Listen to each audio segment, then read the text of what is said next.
नमस्कार मित्रों, मैं हूं राकेश अचल और आप देख रहे हैं चक्षुदर्शी, जो आपका लोकप्रिय YouTube चैनल है। मेरा भी है, आपका भी है। और अगर आप इस पर पहली बार आए हैं तो आपका बहुत बहुत स्वागत है और अनुरोध है कि आप इसे सब्सक्राइब कर लीजिए। साथ में एपिसोड के अंत तक बने रहिए। वीडियो के अंत तक रहेंगे तो आपको पूरा आनंद आएगा। आज मैं आपके साथ एक ऐसी खबर पर चर्चा करूंगा कि जो थोड़ा हैरान करने वाली है। आपको मालूम है मित्रों कि देश में पिछले कुछ महीनों से SIR बहुत चर्चा में है। बिहार से शुरू हुआ था, बिहार विधानसभा चुनाव के पहले शुरू हुआ, फिर देश भर में शुरू हुआ इसका हल्ला, और विरोध भी और समर्थन भी, दोनों चीजें चली एक साथ। बिहार के चुनाव संपन्न हो गए, बिहार में भारतीय जनता पार्टी के नेतृत्व वाले गठबंधन की सरकार भी बन गई। और अब अगला चुनाव जो है, अगला जो रण क्षेत्र है वो है बंगाल। तो बंगाल में जो SIR अभी चल रही है उसको लेकर के आपको पता है ठीक वैसा ही विरोध हुआ जैसा कि बिहार में हुआ था। लेकिन बिहार में जिस ढंग से लोग सड़कों पर आए थे उस ढंग से बंगाल में लोग सड़कों पर नहीं आए। बंगाल की सरकार ने शुरू में इस SIR का विरोध किया, लेकिन बाद में सहयोग भी दिया और समानांतर रूप से अपने कार्यकर्ताओं को भी SIR में लगा दिया। लेकिन अब ताज़ा खबर है कि SIR के ऊपर बंगाल में MIR हो रहा है। यानी ज्ञानेश जी का जो SIR है उससे बंगाल की सरकार और ख़ास तौर पर बंगाल की मुख्यमंत्री जो हैं ममता बनर्जी, वो बिल्कुल खुश नहीं है। तो उन्होंने SIR होने के बाद जो ड्राफ्ट लिस्ट आई मतदाताओं की, तो उसके बाद MIR शुरू करा दिया। और ये MIR शुरू हुआ है खुद ममता बनर्जी के विधानसभा क्षेत्र भवानीपुर में। MIR का मतलब हुआ ममता इंटेंसिव रिव्यू, SIR यानी स्पेशल इंटेंसिव रिव्यू।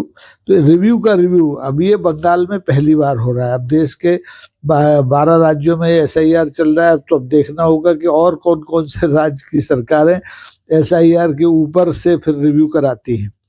दरअसल ये मुद्दा क्या है, आपको ये समझना होगा कि ममता बनर्जी को SIR के ऊपर MIR कराने की जरूरत क्यों पड़ी।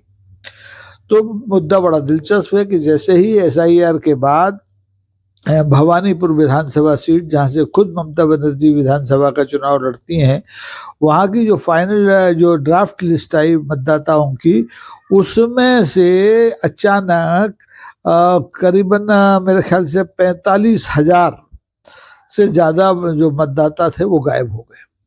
जब 45,000 मतदाता गायब हो गए, यानी कि हर 5वां मतदाता गायब हो गया, तो ममता बनर्जी के कान खड़े हुए और उन्होंने फौरन इसका संज्ञान लिया और अपनी पार्टी के कार्यकर्ताओं को BLA के साथ मिलकर के घर घर जाकर के वोटरों का सत्यापन करने का निर्देश दे दिया। इसी को हम MIR कह रहे हैं, ममता इंटेंसिव रिवीजन। अब ममता इंटेंसिव रिवीजन का क्या होगा ये आपको देखना होगा। सबसे पहले आपको भवानीपुर विधानसभा क्षेत्र के आंकड़े बताते हैं। भवानीपुर विधानसभा क्षेत्र में जनवरी 2025 में मतदाताओं की संख्या 2,06,295 थी। कितनी? 2,06,295। लेकिन जब SIR हुई और SIR के बाद जो ड्राफ्ट आया मतदाता सूचियों का, उसमें ये संख्या घट करके रह गई 1,61,509। यानी सीधे सीधे 44,787 वोटर गायब हो गए। अब ये गायब कैसे हो गए ये बाद में बताऊंगा, लेकिन ये जो प्रतिशत होता है टोटल मतदाताओं का भवानीपुर में, ये बैठता है करीबन 17%। अब अगर 17% वोटर गायब हो जाए तो फिर ममता बनर्जी का चुनाव में क्लीन बोल्ड होना तय है। तो इसलिए TMC इस मामले पर भड़क गई। TMC ने कहा ऐसे कैसे हो सकता है।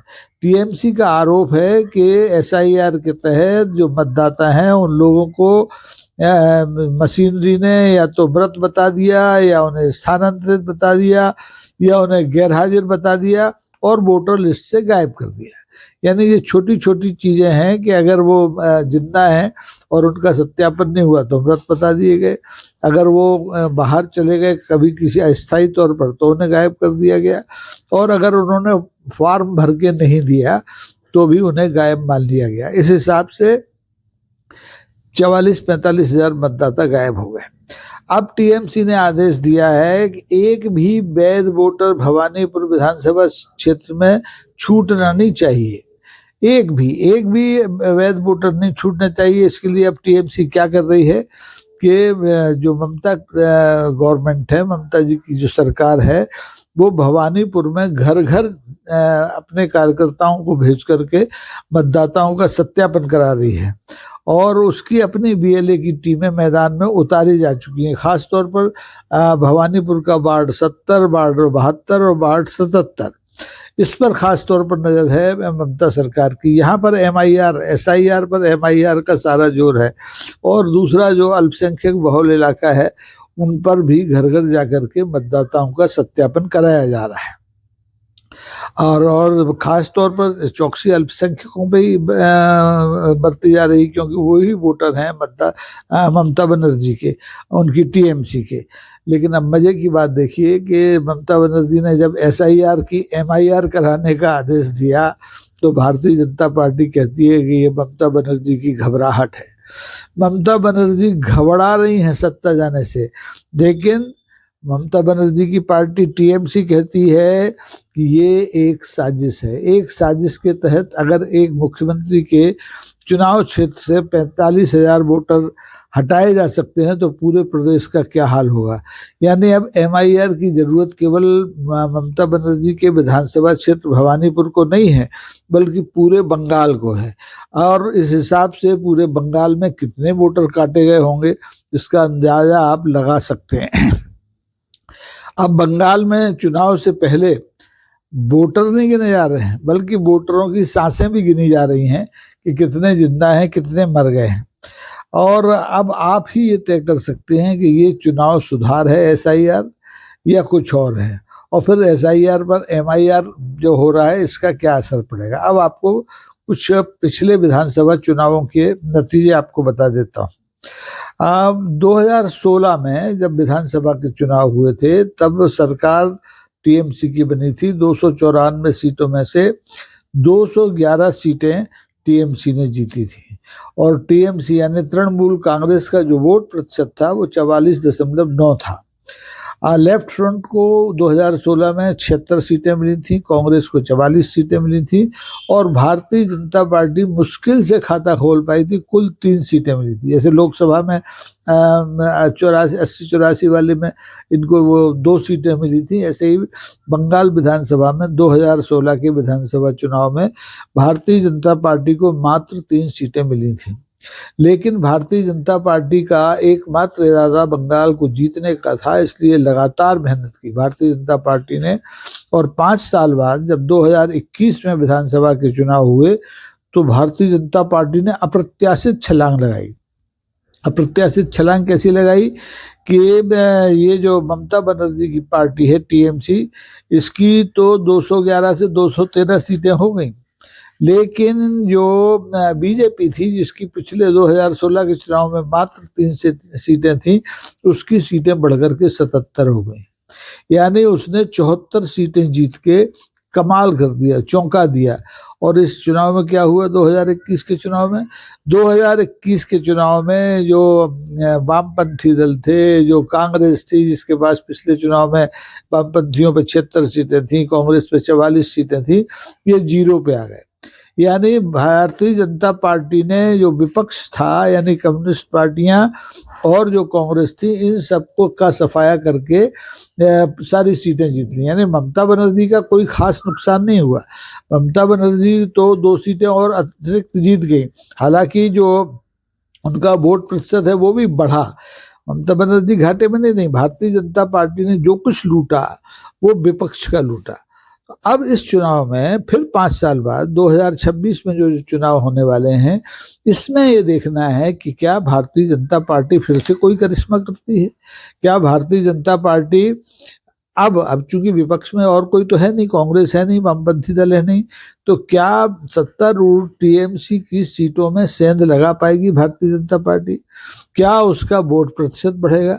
क्या उसकी सीटों की संख्या 77 से बढ़ के 100, 100 या और भी ज्यादा हो सकती हैं? लेकिन जो तैयारी है ममता बनर्जी की, उसे देखते हुए ये जो टास्क है भारतीय जनता पार्टी के लिए बहुत तगड़ा है। लेकिन भारतीय जनता पार्टी ने जिस ढंग से बिहार को जीता है, उसे देख करके ममता बनर्जी चौकन्नी है। ममता बनर्जी को पहला झटका तो यही लगा कि एसआईआर में उनके अपने विधानसभा क्षेत्र से करीबन 44-45 हजार वोटर गायब कर दिए गए। तो ऐसे अगर हर विधानसभा क्षेत्र में 40-40, 45-45 हजार वोटर गायब कर दिए जाएंगे, तो फिर तो उनका फट्टा साफ हो जाएगा। फिर तो भारतीय जनता पार्टी का सत्तारूढ़ होना तय है। लेकिन अब देखना है कि एसआईआर के बाद जो एमआईआर हो रही है, ये जो केवल भवानीपुरा सीट पे होगी या पूरे प्रदेश में होगी, और इसका क्या नतीजा होगा, इस पर निर्भर करेगा कि 2026 के विधानसभा चुनाव में ममता बनर्जी सत्ता में रहती हैं या नहीं रहती हैं। आपको याद होगा कि ममता बनर्जी भी अभी जब एसआईआर के खिलाफ आंदोलन कांग्रेस ने शुरू किया, बिहार में चलाया, और अभी दिल्ली में रामलीला मैदान में कांग्रेस की जो विशाल रैली हुई, उसमें ममता बनर्जी दूर दूर तक दिखाई नहीं दी।